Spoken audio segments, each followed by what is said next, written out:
Gonna wrap this video up. This young brother we talking to tonight.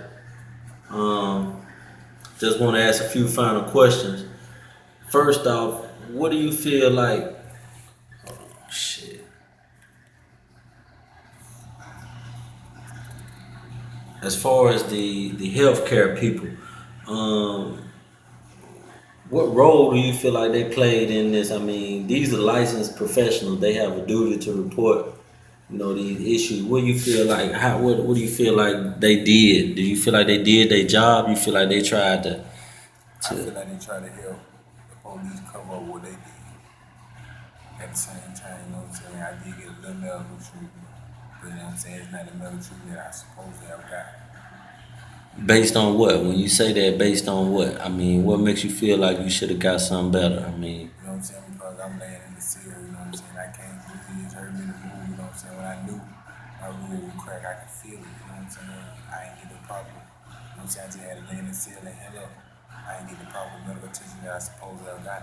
now when you saw the doctor, what did the doctor say? He looked at the X-ray. At first, he told me it was AC crack. Then he come back and he said, nah, that just bruised. You know what I'm saying? You'll be all right. You know what I'm saying? A couple days of pain, you'll be over. Okay, cause they play a part in this shit too. They ride with these people they be having relationships with. Not all of them, but it is some. It sound like the ones that you dealt with. They was riding with what the police was saying to try to cover up what was going on. And the reason why I wanted to point that out is because I wanted people to understand it's not just the police that we dealing with that we having problems with. It's the medical staff, they complicit with what's going on. And so I wanted them to hear from you firsthand, what they did or what they didn't do relative to your injuries. And you talked about your eye. You still ain't been treated for your eye. No, I ain't been treated for my yet. They told me last Monday I would see that doctor. They jumped to this month. I've been waiting to see him since March. So tell us about your eye. What exactly have you experienced with your eye? You know what I'm saying? Come every morning, you know what I'm saying? Not every morning, but I have to wake up, I have to open my eyes some days. Some days it just go, I just see spots, you know what I'm saying? Where I can hear everything blurry. And some days just I can't see nothing out of view. And some days I can see out of. And what do you think actually caused that? What part of the incident? You know what I'm saying? When Officer McLemore punched me in my face, you know what I'm saying? Punched me in my eye. Okay. All right. Anything else you want to add about that incident? This new cover, everything, you know what I'm saying? Happened from a riot, that whole, you know what I'm saying? Dealing with the police, you know what I'm saying? Police brutality down there, you know what I'm saying? Where it struck it off from being transferred to William Donaldson, you know what I'm saying? Getting jumped on, you know what I'm saying? Then being accused of things, disciplinary hearings, going all wrong. Yeah, tell us about that disciplinary hearing. I'm glad you brought that up, You man. know what I'm saying? I had one disciplinary hearing where I really honestly played my innocence, you know what I'm saying? But I still was told, you know what I'm saying, by Sergeant Hager that he had to find me guilty. He couldn't let me be found not guilty in this situation, you know what I'm saying? Because of the simple fact is what happened at home, I just had to be found guilty.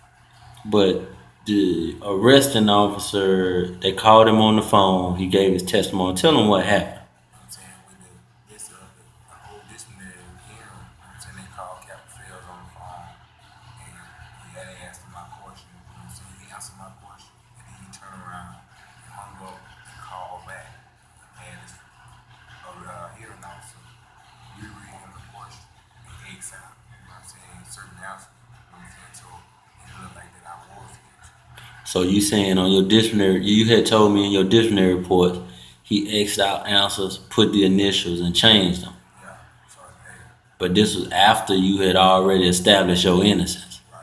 And so who was the arresting officer again? Captain Felon. Captain Fell. So Captain Fell realized that he had exonerated you and called back again to change his answers.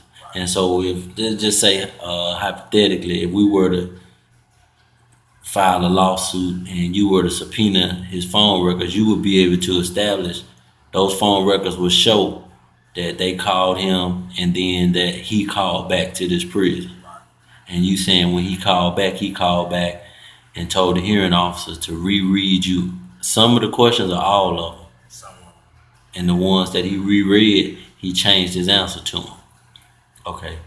And then based on that, the hearing officer then found you guilty. And so there was, more cover up, whatever you want to call it, corruption. But those questions, were they recorded?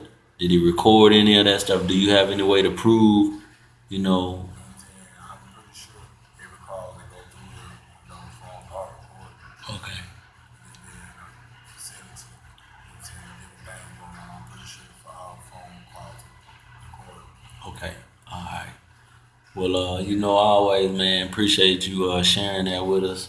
We're gonna talk some more because we're gonna talk about the prison, the living conditions. Take the phone. I'm gonna let you take it down there and shoot, if so people can see what solitary confinement actually looks like. And we're gonna talk about how we living in these conditions, the food, the water, and just show people so they can understand that when we complain about the 13th Amendment, we complain about prisons being slave plantations and how we living and being treated. They'll see it for themselves. It's not just our word. We're gonna back it up with the camera. All right. Well, like I said, appreciate it, man. This Free Alabama movement. Y'all know this how we do it. Y'all know I ain't got no light in my cell. That's why you can't see me tonight. But I mean, I'm here. You know who it is. It's been with Hannibal, Melvin Ray. This is what I do. This is what I'm gonna do. And you know, down with the empire. Peace.